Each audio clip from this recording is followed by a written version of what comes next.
قال رسول الله صلى الله عليه وسلم نبي صلى الله عليه وسلم يطلع الله إلى خلقه في ليلة النصف من شعبان আল্লাহ রাব্বুল আলামিন লাইলাতুন নিসফি মিন শাবান তথা শাবানের মধ্য রজনী মানে সবের রাতের রাতে আল্লাহ রাব্বুল আলামিন বান্দা তার সমস্ত সৃষ্টির প্রতি মনোনিবেশ করেন।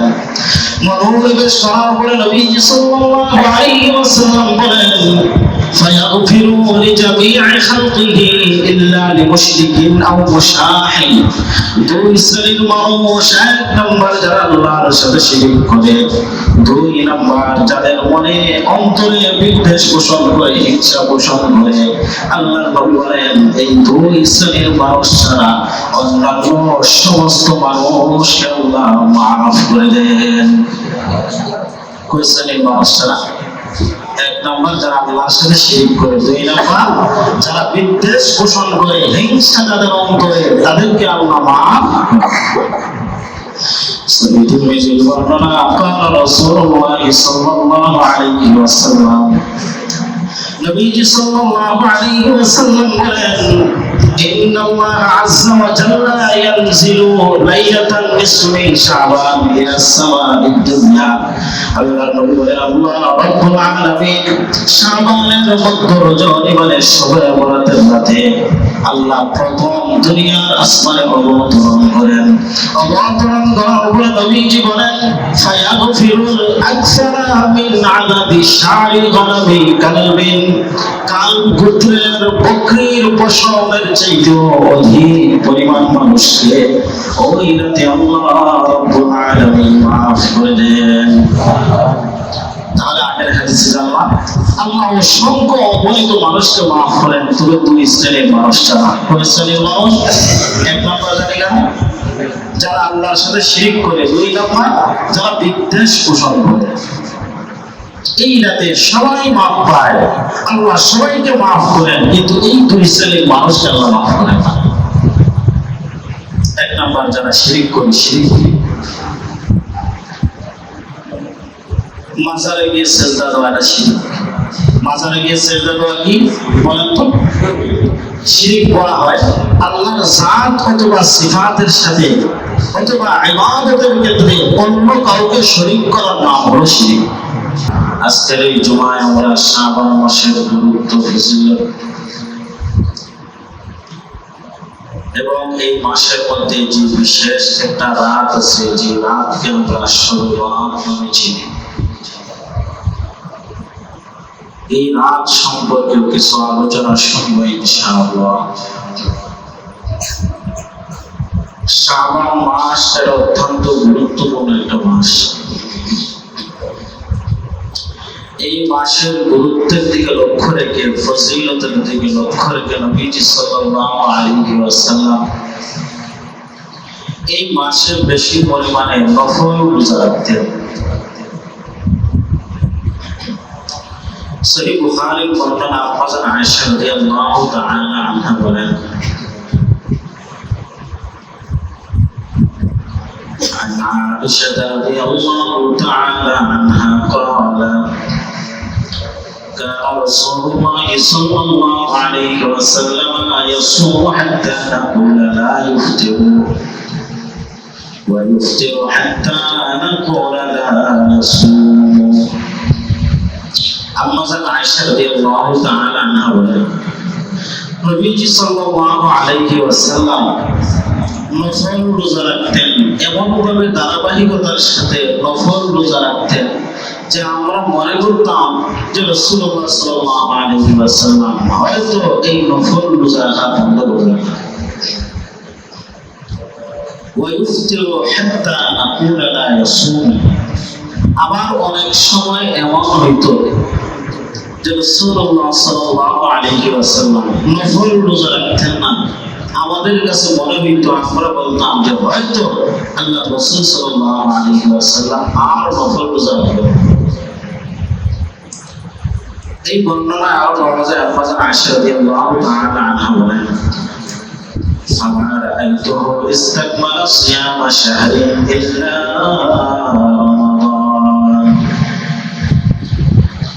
আমি রাসূলুল্লাহ সাল্লাল্লাহু আলাইহি ওয়াসাল্লামকে রমজান মাস ছাড়া অন্য কোন মাসের শুরু থেকে শেষ পর্যন্ত কোন মাসে রোজা রাখতে দেখি নাই।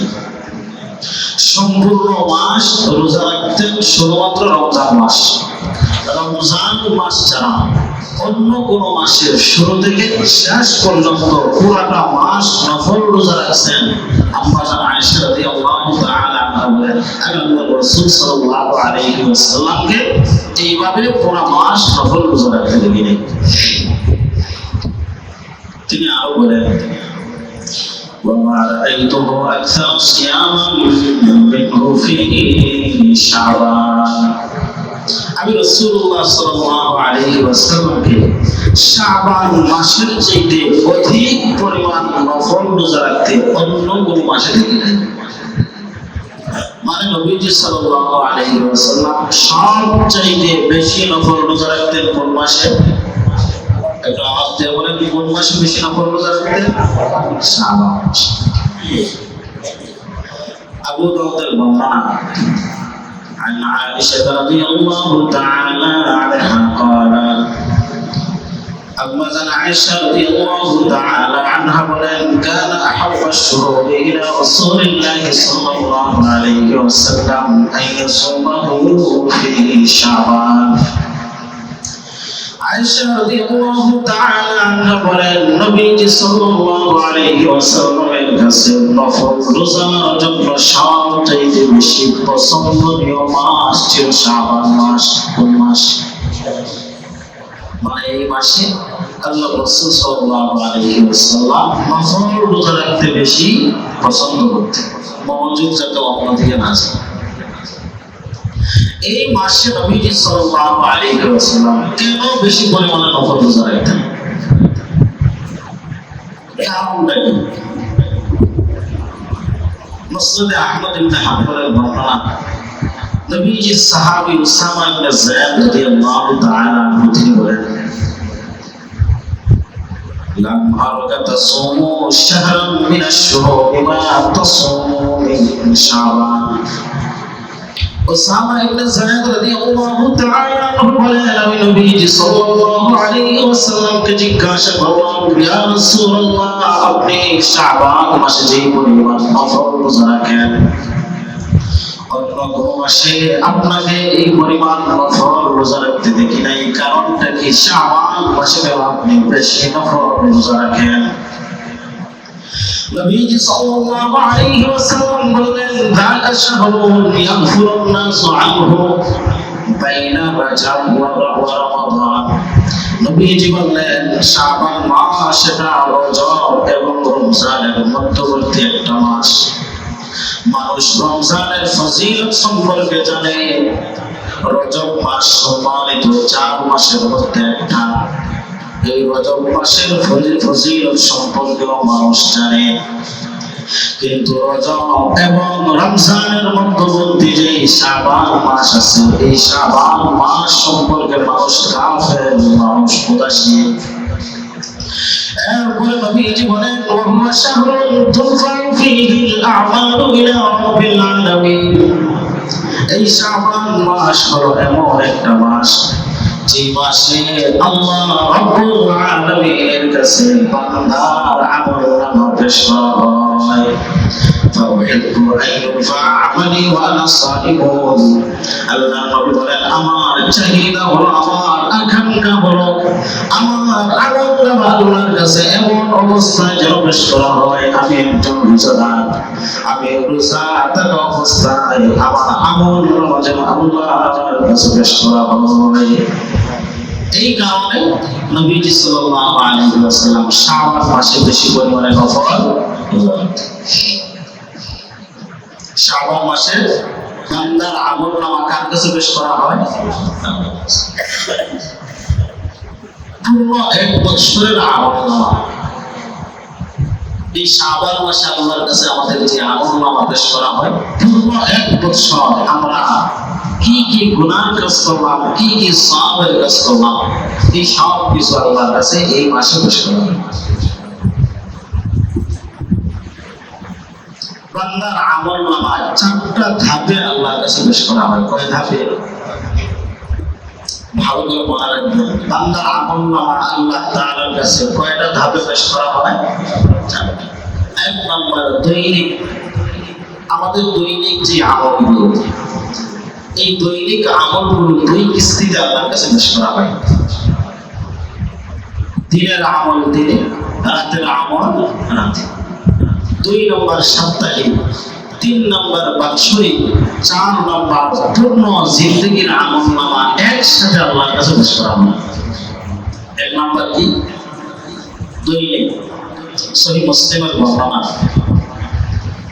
عن أبي موسى رضي الله تعالى عنه قال নবীজির সাহাবী আবু মুসা রাদিয়াল্লাহু তাআলা আনহু বলেন, قام فينا رسول الله صلى الله عليه وسلم, আল্লাহর রাসূল আমাদের মাঝে দাঁড়ালেন, বক্তব্য দিলেন, আমাদেরকে উদ্দেশ্য করে এক পর্যায়ে আল্লাহর নবী বললেন, হে আমার সাহাবাদের দল, إن الله عز وجل لا ينام ولا ينبغي له أن ينام।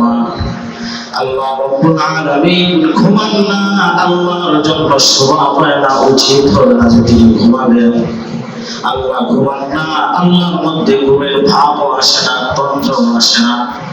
হাদিসের শেষের দিকে যাওয়ার পরে নবীজি সাল্লাল্লাহু আলাইহি ওয়াসাল্লাম বলেন, ইরফাউ ইলাইহি আমালুল লাইলি ক্বাবলা আমালিন নাহার।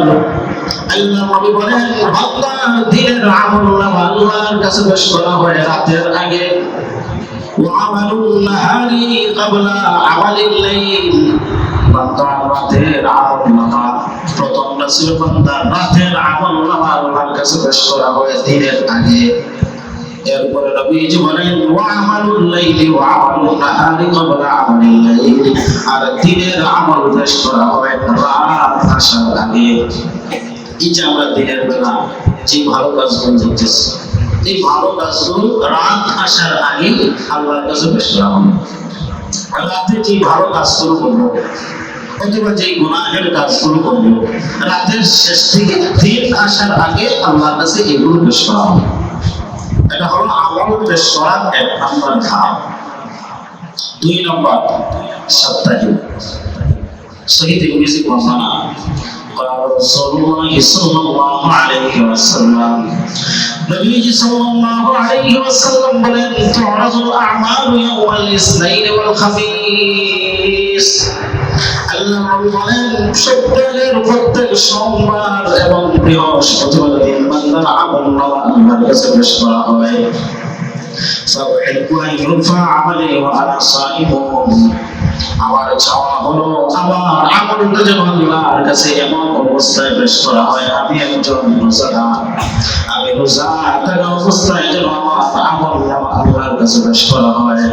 এই জন্য নবীজি সাল্লাল্লাহু আলাইহি ওয়াসাল্লাম প্রত্যেক সপ্তাহের সোমবার এবং বৃহস্পতিবার দিন রোজা রাখতেন, কারণ এই 2 দিন বান্দা পূর্ণ 1 সপ্তাহের আমল আল্লাহর কাছে পেশ করা হয়।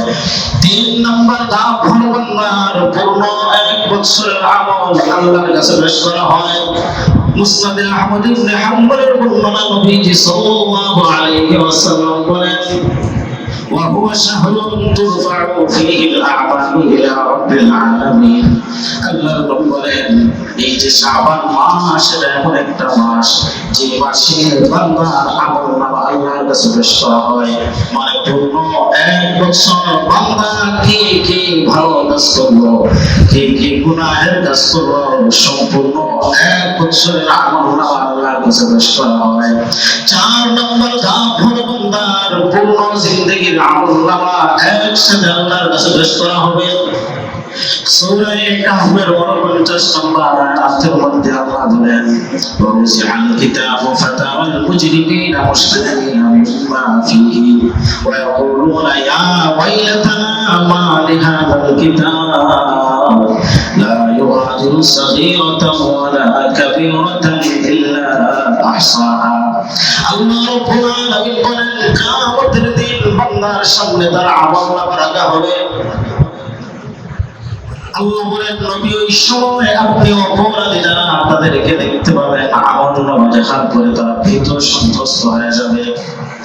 আফসোস করে ওই সময় বলবে মা লিহাদাল কিতাব, এটা কেমন কিতাব লা ইউগাদিরু সাগীরাতাও ওয়ালা কাবীরা, একটা ছোট গুনাহ ছাড়ে নাই, একটা বড় গুনাহ ছাড়ে নাই, সব কিছু এই আমলের কিতাবের মধ্যে লিপিবদ্ধ আছে। আল্লাহ বলেন ওই সময় আমলনামার মধ্যে বান্দা তার পুরো জিন্দেগিতে যা কিছু করেছিল, ভালো করেছিল, খারাপ করেছিল, সওয়াবের কাজ করেছিল, গুনাহের কাজ করেছিল, ওই আমলনামার মধ্যে সব কিছু বান্দা হয়ে যাবে। তাহলে আমল আল্লাহর কাছে পেশ করার চারটা ধাপ। 3 নম্বর ধাপ হলো শাবান মাসে বান্দা পুরো 1 বছরের আমলনামা আল্লাহর কাছে পেশ করা হয়। তাহলে এই মাসে আরো বেশি গুনাহ করার দরকার নাকি? এই মাসে যেহেতু আল্লাহর কাছে আমাদের 1 বছরের আমলনামা পেশ করা হবে, তাহলে এই মাসে আরো বেশি পরিমাণে গুনাহ করব নাকি গুনাহ ছাড়বো? এই জন্য এই মাসে আল্লাহ রাসূল সাল্লাল্লাহু আলাইহি ওয়াসাল্লাম বেশি পরিমাণে নফল রোজা রাখতেন। আমরাও এই মাসে বেশি পরিমাণে নফল রোজা রাখবো এবং গুনাহের কাজ ছেড়ে দেব। নফল রোজার পাশাপাশি অন্যান্য নফল ইবাদত বন্দেগী যা আছে, ফরজ তো করতেই হবে, ফরজের পাশাপাশি অন্যান্য নফল ইবাদত বন্দেগী, কোরআন তেলাওয়াত, নফল নামাজ, নফল দান সদকা, এগুলোর পরিমাণও বাড়ায় দেব ইনশাআল্লাহ। শাবান মাস, এই মাসে গুরুত্বপূর্ণ একটা বিষয় হলো এই মাসের মধ্যে আল্লাহ রাব্বুল আলামিন এমন একটা ফজিলতপূর্ণ রাত দিয়েছেন, যে ফজিলতপূর্ণ রাতটাকে আমরা সর্বরাত নামে চিনি। হাদিসের পরিভাষায় এই রাতকে বলা হয় লাইলাতুল নিসফি মিন শাবান। হাদিসের পরিভাষায় রাতটাকে কি বলা হয়? সবাই বলেন লাইলাতুল নিসফি মিন শাবান। আমাদের কাছে পরিচিত শবে বরাত। এই শবে বরাত নিয়ে কয়েকটা আলোচনা। 1 নম্বর কথা হলো এই রাতটাকে শবে বরাত বলা যাবে কিনা। ইউটিউবের জামানা, ইউটিউবে গেলেই দেখতে পাবেন বিভিন্ন আলোচকের বিভিন্ন আলোচনা। একদল এসে বলতেছে এই রাতকে শবে বরাত বলা যাবে না, শবে বরাত বলা বিদআত। হাদিসের মধ্যে আসছে লাইলাতুল নিসফি মিন শাবান, ওদের এই নাম বলতে হবে, শবে বরাত বলা যাবে না। শাব শব্দটা হলো রাত, তার অর্থ হলো রাত। বরাত শব্দটা হলো আরবি, তার বাংলা অর্থ হলো পূর্ণ। শবে বরাত একসাথে মিলালে তার অর্থ হয় পূর্ণের রাত। একসাথে মিলালে তার অর্থটা কি হয়? পূর্ণের।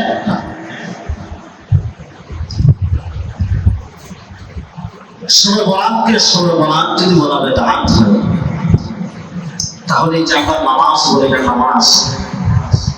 নামাজকে কোরআন শরীফের কোথাও নামাজ বলা হয় নাই। আরবিতে নামাজ কি? সালাত। ইন্নাস সালাতা কানাত আলাল মুমিনিনা কিতাবান মাওকুতা। এভাবে সালাত, সব জায়গায় সালাত। তাহলে আমরা নামাজ বলি, নামাজ বলাটা কি এটা বিদআত হয়? সালাতকে নামাজ বললে যদি বিদআত হয় না হয়, তাহলে লাইলাতুল নিসফি মিন শাবান এই রাতটাকে শবে বরাত বললে বিদআত হবে কেন? আমরা বাংলা ভাষায় পানি বলি না, পানি। পানি কি এটা বাংলা ভাষা? এটা উর্দু ভাষা। এবার কি আপনি বলবেন যে এটা পাকিস্তানিদের ভাষা, পাকিস্তানিদের ভাষা হলো পানি, পানি ব্যবহার করছে সে একজন রাজাকার? এটা কোনো সুস্থ মস্তিষ্কের মানুষের কথা হইতে পারে? চা বলি না, চা। চেয়ারটা কোন শব্দ? ইংলিশ শব্দ। বাংলাতে চার না। এখন একজন যদি চার বলে, আপনি যদি তাহলে বলেন ইংরেজদের দালাল, মানুষ আপনাকে ভালো করবে নাকি পাগল করবে?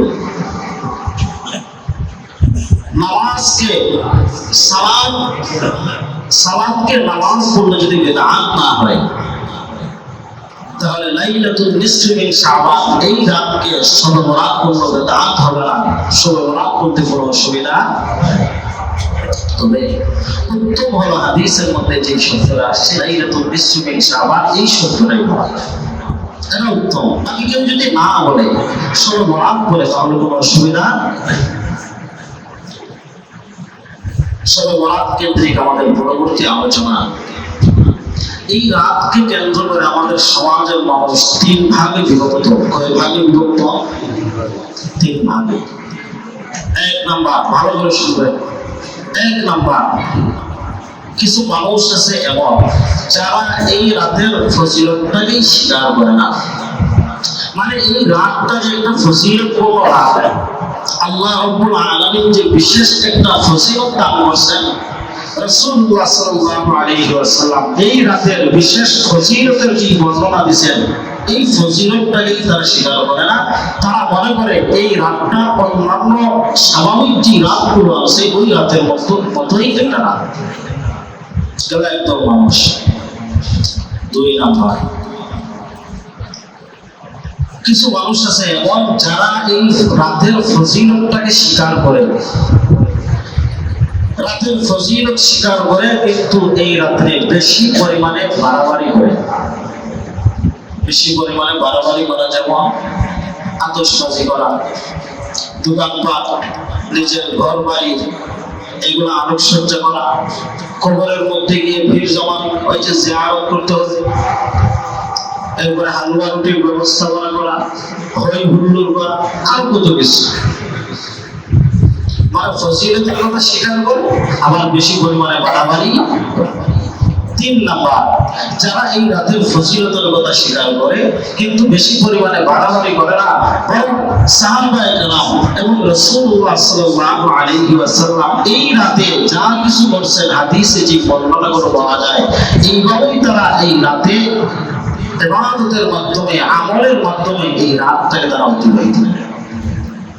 তাহলে আমরা কোন দলে যাবো? এক নম্বর দলে, যারা ফজিলতকে স্বীকার করে না এই দলে যাব।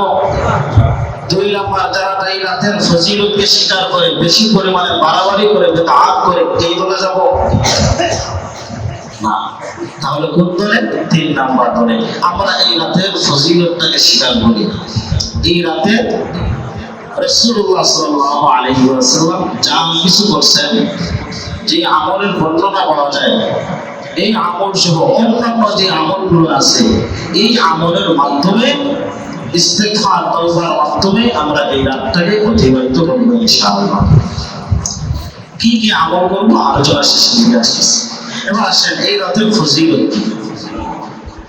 সহিহ ইবনে হিব্বানের বর্ণনা, قال رسول الله صلى الله عليه وسلم, নবীজি সাল্লাল্লাহু আলাইহি ওয়াসাল্লাম বলেন, ইয়াতলিউ আল্লাহু ইলা খালকিহি ফি লাইলাতিন নিসফি মিন শাবান। আল্লাহ রাব্বুল আলামিন লাইলাতুন নিসফি মিন শাবান, তথা শাবানের মধ্য রজনী মানে শবে বরাতের রাতে আল্লাহ রাব্বুল আলামিন বান্দা তার সমস্ত সৃষ্টির প্রতি মনোনিবেশ করেন। মনোনিবেশ করার পরে নবীজি সাল্লাল্লাহু আলাইহি ওয়াসাল্লাম বলেন, ফায়াগফিরু লিজামি'i খালকিহি ইল্লা লিমুশরিকিন আও মুশাহিন। দুই শ্রেণীর মানুষ, এক নম্বর যারা আল্লাহর সাথে শিরক করে, দুই নম্বর যাদের মনে অন্তরে বিদ্বেষ পোষণ করে, হিংসা পোষণ করে। আল্লাহর নবী বলেন এই দুই শ্রেণীর মানুষ ছাড়া অন্যান্য সমস্ত মানুষকে আল্লাহ মাফ করে দেন। কয় শ্রেণীর মানুষ ছাড়া? এক নম্বর যারা আল্লাহর সাথে শিরক করে, দুই নম্বর যারা বিদ্বেষ পোষণ করে, হিংসা যাদের অন্তরে, তাদেরকে আল্লাহ মাফ করে। তিরমিজির বর্ণনা, قال رسول الله صلى الله عليه وسلم, নবীজি সাল্লাল্লাহু আলাইহি ওয়াসাল্লাম বলেন, ইন্নাল্লাহ আযজা ওয়া জাল্লা ইয়ানজিলু লাইলাতান নিসফি শাবান ইলা সামাa'id দুনিয়া। আল্লাহর নবী বলেন আল্লাহ রাব্বুল আলামিন শাবানের মধ্য রজনী মানে শবে বরাতের রাতে আল্লাহ প্রথম দুনিয়ার আসমানে অবতরণ করেন। অবতরণ করার পরে নবীজি বলেন ফায়াগফিরুল আকসারা মিন আদাদি শারি গনামি কালবিন, কাল গোত্রের বকরির পশমের চাইতে অধিক পরিমাণ মানুষকে ওই রাতে আল্লাহ রাব্বুল আলামিন মাফ করে দেন। তাহলে আগের হাদিসে জানলাম আল্লাহ অসংখ্য অগণিত মানুষকে মাফ করেন, তবে দুই শ্রেণীর মানুষ ছাড়া। কোন শ্রেণীর মানুষ? এক নম্বর জানি না যারা আল্লাহর সাথে শিরক করে, দুই নম্বর যারা বিদ্বেষ পোষণ করে। এই রাতে সবাই মাফ পায়, আল্লাহ সবাইকে মাফ করেন, কিন্তু এই দুই শ্রেণীর মানুষকে আল্লাহ মাফ করেন না। এক নম্বর যারা শিরক করে, শিরক মাজারে গিয়ে সেজদা দেওয়াটা শিরক। মাজারে গিয়ে সেজদা দেওয়া কি বলেন তো? শিরক করা হয় আল্লাহর জাত অথবা সিফাতের সাথে অথবা ইবাদতের ক্ষেত্রে অন্য কাউকে শরীক করার নাম হলো শিরক। আবার বলি, আল্লাহর জাত অথবা সিফাত এবং ইবাদতের ক্ষেত্রে অন্য কাউকে আল্লাহর সমকক্ষ স্থির করার নাম হলো শিরক। সেজদা করা হকদার একমাত্র আল্লাহ। আপনি মাজারে গিয়ে সেজদা দিলেন, তাহলে এটা কি করবেন? পশু জবাই করার সময় আপনি শাহজালালের নামে, শাহপরানের নামে অথবা অন্য কোনো বাবার নামে আপনি পশু জবাই করলেন, এটা কি? কোরআন শরীফে স্পষ্টভাবে আছে যে পশু জবাই করার শুরুতে আল্লাহর নাম নেওয়া হয় নাই, ওই পশুর গোশত খাওয়া মুসলমান তোমাদের জন্য হারাম। পশু জবাই করা হবে একমাত্র তার নামে। অতএব দুনিয়ার যে কোনো বাবার নামে আপনি জবাই করেন, বাবা কেন, আপনি যদি আমাদের রাসূল সাল্লাল্লাহু আলাইহি ওয়াসাল্লামের নামে আল্লাহ রাব্বুল আলামিন যত নবী রাসূল দুনিয়ার মধ্যে পাঠাইছেন সমস্ত নবী রাসূলদের নামে যদি আপনি পশু জবাই করেন, এই পশুর গোশত খাওয়া হারাম। পশু জবাই হবে একমাত্র কার নামে? আপনি সন্তান চাওয়ার সময় মাজারে গিয়ে সন্তান চান, এগুলো শিরক। এগুলো কি? সন্তান দেওয়ার অধিকার, সন্তান দেওয়ার একমাত্র ক্ষমতা কার? তো এই ধরনের শিরকি কর্মকাণ্ডের সাথে যারা জড়িত, দুইটা বললাম মাত্র, এইভাবে আরো অসংখ্য গণিত আছে। এই ধরনের শিরকি কর্মকাণ্ডের সাথে যারা জড়িত তাদেরকে আল্লাহ রাব্বুল আলামিন এই রাত্রে, বিশেষ রাত্রে তাদেরকে মাফ করেন না। এই জন্য এই রাত্রে যদি আমরা মাফ পাইতে চাই, তাহলে মাফ পাওয়ার ক্ষেত্রে যে প্রতিবন্ধকতাগুলো আছে এইগুলো আগে দূর করতে হবে। আমার আমল নামায় আমার কাজ করবে যদি কোনো ধরনের শিরক পাওয়া যায়, এই শিরক দূর করে দিতে হবে। ভালো করে মনে রাখবেন, শিরক এটা মারাত্মক একটা অপরাধ। অল্প সময়ে শিরকের কয়েকটা ভয়াবহতা সম্পর্কে জানি। এক নম্বর, শিরক করা মানে আল্লাহর সাথে জুলুম করা। শিরক করা মানে কি করা? আল্লাহর সাথে জুলুম করা। সূরা লুকমানের এক আয়াতে আল্লাহ বলেন وَإِذْ قَالَ لُقْمَانُ لِابْنِهِ وَهُوَ يَعِظُهُ يَا بُنَيَّ لَا تُشْرِكْ بِاللَّهِ إِنَّ الشِّرْكَ لَظُلْمٌ عَظِيمٌ। আল্লাহ রাব্বুল আলামিন বলেন, নবী আপনি ওই সময়ের কথা স্মরণ করুন যখন লুকমান হাকিম তার সন্তানকে উপদেশ দিতে বলেছিলেন, ইয়া বুনাইয়া, হে আমার প্রিয় পুত্র, হে আমার প্রিয় সন্তান, লা তুশরিক বিল্লাহ, তুমি আল্লাহর সাথে শিরক করো না। ইন্না শিরকা লাযুলমুন আযীম, নিশ্চয় শিরক হলো মহা জুলুম, মহা অন্যায়। শিরকের দুই নম্বর ভয়াবহতা, আল্লাহ রাব্বুল আলামিন সব ধরনের গুনাহ ক্ষমা করেন, কিন্তু শিরকের গুনাহ আল্লাহ ক্ষমা করেন না। সূরা নিসার এক আয়াতের মধ্যে আল্লাহ বলেন ইন্নাল্লাহা লা ইয়াগফিরু আন ইউশরাকা বিহি ওয়া ইয়াগফিরু মা দুনা যালিকা লিমান ইয়াশা। আল্লাহ রাব্বুল আলামিন বলেন শিরক ব্যতীত বান্দার অন্যান্য যত গুনাহ আছে আল্লাহ রাব্বুল আলামিন চাইলে ওই সমস্ত গুনাহগুলো মাফ করে দিতে পারেন, কিন্তু শিরকের গুনাহ এমন গুনাহ আল্লাহ বলেন এই শিরকের গুনাহ আমি আল্লাহ মাফ করি না। শিরকের 3 নম্বর ভয়াবহতা, যে ব্যক্তি শিরক করবে আল্লাহ রাব্বুল আলামিন ওই ব্যক্তির জন্য জান্নাত হারাম করে দেন। সূরা মায়েদার একটা আয়াতে আল্লাহ বলেন ইন্নাহু মান ইউশরিকু বিল্লাহি ফাকাদ হারামা আল্লাহু আলাইহিল জান্নাহ। যে ব্যক্তি আল্লাহর সাথে শিরক করবে আল্লাহ রাব্বুল আলামিন ওই ব্যক্তির জন্য জান্নাতকে হারাম করে দেন। আল্লাহ বলেন ওয়াহুন নার, ওই ব্যক্তির ঠিকানা হয় জাহান্নাম। ওয়া মা লিয-যালিমিনা মিন আনসার, আল্লাহ বলেন জালিমদের জন্য কিয়ামতের দিন কোনো সুপারিশকারী থাকবে না, কোনো সাহায্যকারী থাকবে না। যারা আল্লাহর সাথে শিরক করবে তারা হলো জালেম।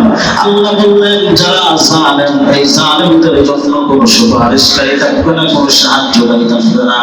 সহিহ বুখারীর বর্ণনায় পাওয়া যায় নবীজি সাল্লাল্লাহু আলাইহি ওয়াসাল্লামের সাহাবী আব্দুল্লাহ ইবনে মাসউদ রাদিয়াল্লাহু তাআলা আনহু বলেন ক্বালা রাসূলুল্লাহ সাল্লাল্লাহু আলাইহি ওয়াসাল্লাম, আল্লাহর নবী বলেন মান মাতা ইউশরিকু বিল্লাহি দাখালান নার। যে ব্যক্তি শিরক করা অবস্থায় মারা যায় আল্লাহর নবী বলেন ওই ব্যক্তি জাহান্নামের মধ্যে প্রবেশ করবে। নবীজির সাহাবী আব্দুল্লাহ ইবনে মাসউদ রাদিয়াল্লাহু তাআলা আনহু বলেন ওয়া কুনতু আনা, আর আমি বলি ওয়া মান মাতা লা ইউশরিকু বিল্লাহি দাখালাল জান্নাহ। আর যে ব্যক্তি শিরক না করে মারা যায় ওই ব্যক্তি জান্নাতের মধ্যে প্রবেশ করবে। নবীজি বলেন যে ব্যক্তি শিরক করে মারা যায় জাহান্নামের মধ্যে প্রবেশ করবে। আব্দুল্লাহ ইবনে মাসউদ বলেন আর আমি বলি যে ব্যক্তি শিরক না করে মারা যায় ওই ব্যক্তি জান্নাতের মধ্যে প্রবেশ করবে। তাহলে শিরকের 3 নম্বর ভয়াবহতা, যে ব্যক্তি শিরক করবে তার জন্য আল্লাহ জান্নাতকে হারাম করে দেন। 4 নম্বর ভয়াবহতা, যারা শিরকি কর্মকাণ্ডের সাথে জড়িত হবে তাদের জীবনের সমস্ত আমল বরবাদ হয়ে যাবে। আল্লাহ রাব্বুল আলামিন বলেন ওয়ালাকাদ উহিয়া ইলাইকা ওয়া ইলাল্লাযীনা মিন ক্বাবলিক লাইন আশরাকতা লায়াহবাতান্না আমালুক। আল্লাহ রাব্বুল আলামিন বলেন নবী আমি আপনার প্রতি ওহী অবতীর্ণ করলাম, আপনার পূর্ববর্তী যারা নবী রাসূলগণ তাদের উপর ওহী অবতীর্ণ করলাম। এই মর্মে ওহী অবতীর্ণ করলাম লাইন আশরাকতা, যদি আপনি শিরক করেন লায়াহবাতান্না আমালুক, আপনার জীবনের সমস্ত নেক আমলগুলো বরবাদ হয়ে যাবে। 5 নম্বর ভয়াবহতা, শিরক করা মানে শিরক এটা সবচেয়ে বড় গুনাহ। শিরক করাটা সবচেয়ে বড় গুনাহ। সহিহ বুখারীর বর্ণনা নবীজির সাহাবী আব্দুল্লাহ ইবনে মাসউদ রাদিয়াল্লাহু তাআলা আনহু বলেন জা রাজুলুন ইলা রাসূলিল্লাহি সাল্লাল্লাহু আলাইহি ওয়াসাল্লাম। আব্দুল্লাহ ইবনে মাসউদ রাদিয়াল্লাহু তাআলা আনহু বলেন আল্লাহর রাসূলের কাছে এক ব্যক্তি আসলো, জিজ্ঞাসা করলো ইয়া রাসূলুল্লাহ আপনার কাছে জানতে চাই আইয়ুয যামবি আকবার ইনদাল্লাহি তাবারাকা ওয়া তাআলা, আল্লাহর কাছে কোন গুনাহটা সবচেয়ে বেশি বড় আপনার কাছে জানতে চাই। আল্লাহ নবী বলেন আনতা তু'বা লিল্লাহি নিদ্দান, আরেক বর্ণনায় পাওয়া যায় আনতা জাআলা লিল্লাহি নিদ্দান ওয়া হুয়া খালাকাকা, সবচাইতে বড় গুনাহ হলো যে আল্লাহ তোমাকে সৃষ্টি করলেন, যে আল্লাহ তোমাকে বানাইলেন, এই আল্লাহর সমকক্ষ স্থির করলা, আল্লাহর সাথে তুমি অংশীদার সাব্যস্ত করলা, এটা হলো সবচাইতে বড় গুনাহ।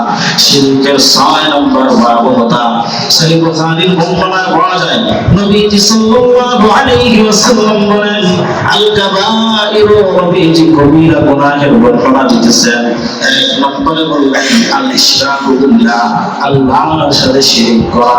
2 নম্বর ওয়া উকুকুল ওয়ালিদাইন, মা বাবার নাফরমানি করা। তিন নম্বর নবীজি বলেন ওয়াকাতলুন নাফসি, অন্যায়ভাবে কোনো মানুষকে হত্যা করা।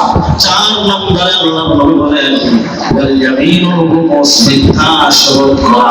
পাঁচ নম্বরে নবীজি বললেন ওয়া শাহাদাতুজ জুরি, মিথ্যা সাক্ষ্য দেওয়া। হাদিসের মধ্যে আল্লাহর নবী পাঁচটা কবিরা গুনাহের কথা আলোচনা করলেন। এই পাঁচটা গুনাহের মধ্যে এক নম্বরে নিয়ে আসলেন শিরকের কথা। মানে শিরক নবীজি বোঝাতে চাইলেন এই শিরকটা হলো সবচাইতে বড় গুনাহ। ছয় নম্বর মুসনাদে আহমদ ইবনে হাম্বলের বর্ণনা, আল্লাহর নবীর সাহাবী মুআয ইবনে জাবাল রাদিয়াল্লাহু তাআলা আনহু বলেন আওসানি রাসূলুল্লাহ সাল্লাল্লাহু আলাইহি ওয়াসাল্লাম বিআশরি কালিমাত। মুআয ইবনে জাবাল রাদিয়াল্লাহু তাআলা আনহু বলেন আল্লাহর নবী আমাকে 10টা ওসিয়ত করেছেন। এই 10টা ওসিয়তের মধ্যে এক নম্বরে নবীজি বললেন মুআয লা তুশরিক বিল্লাহ, তুমি আল্লাহর সাথে শিরিক করবা না।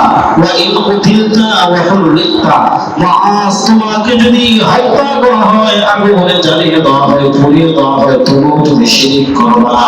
শিরিক এত মারাত্মক একটা অপরাধ। সাত নম্বর ইবনে মাজাহ বর্ণনা, নবীজি সাল্লাল্লাহু আলাইহি ওয়াসাল্লাম বলেন আল্লাহ রাব্বুল আলামিন বলেন হাদিসে কুদসির মধ্যে ইয়া ইবনে আদম, হে আদম সন্তান, ইন্নাকা মা তাউতানি ওয়া রাজাউতানি কাফারতু লাকা আলা মা কানা মিনকা ওয়া লা উবালি। আল্লাহ রাব্বুল আলামিন আমাদেরকে ডাক দিয়া বলেন হে আদম সন্তান, তুমি যতক্ষণ পর্যন্ত আমার কাছ থেকে ক্ষমা পাওয়ার আশায় থাকবে, তুমি যতক্ষণ পর্যন্ত আমাকে ডাকবে, আমি আল্লাহ তোমার গুনাহ মাফ করে দিব। ওয়ালা উবালি, বান্দা তোমার গুনাহ মাফ করার ক্ষেত্রে আমি আল্লাহ কোনো মানুষের পরোয়া করি না। আল্লাহ রাব্বুল আলামিন এরপরে বলেন ইয়া ইবনে আদম, হে আদম সন্তান, লাউ বালাগাত যুরুবুকা আলাস সামা, তোমার গুনাহ যদি আকাশের ধার প্রান্ত পর্যন্ত পৌঁছে যায়, তোমার গুনাহ যদি আকাশের মেঘমালা পর্যন্ত পৌঁছে যায়, সুম্মাস্তাগফিরতানি, তুমি যদি আমার কাছে ক্ষমা প্রার্থনা করো, কাফারতু লাকা ওয়া লা উবালি, তোমার গুনাহ আমি মাফ করে দিব।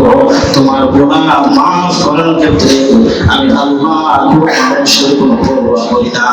এরপরে আল্লাহ রাব্বুল আলামিন যে কথাটা বললেন, আল্লাহ রাব্বুল আলামিন বললেন হে আদম সন্তান, লাউ আতাইতানি বিকুরাবিহা, লাউ আতাইতানি বিকুরাবিল আরদি খাতায়া, হে আদম সন্তান, তুমি যদি সম্পূর্ণ পৃথিবী পরিমাণ গুনাহ নিয়ে আমি আল্লাহর কাছে উপস্থিত হও, লাকিতানি লা তুশরিক বি, কিন্তু ওই গুনাহের মধ্যে শিরকের গুনাহ যদি না পাওয়া যায়, ভালো করে বুঝবেন।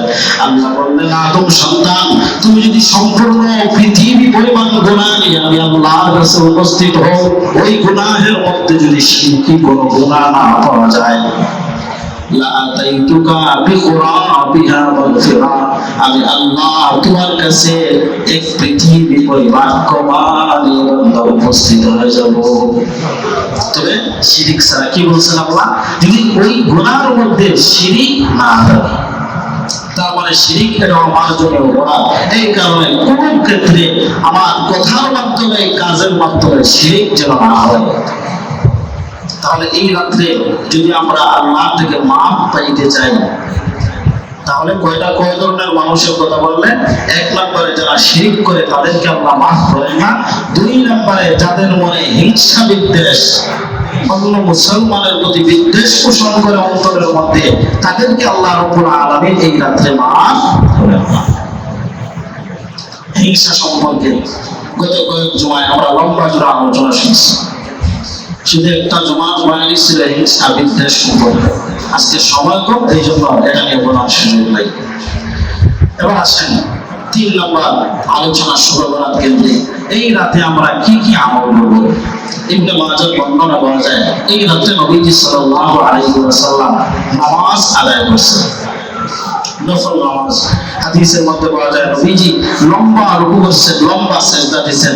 এত লম্বা রুকু ছিল, আম্মা আয়েশা বলেন যে আমি মনে করছি যে আল্লাহর রাসূল মনে হয় ইন্তেকাল করছেন। হাল্লাতু ইবহামাহু, এটা মনে করে আমি আল্লাহর রাসূলের আঙ্গুলের মধ্যে নাড়া দিলাম। নামাজ শেষ করার পরে নবীজি আমাকে বলেন, আয়েশা তুমি কি মনে করছো আল্লাহ এবং তার রাসূল তোমার হক নষ্ট করছে?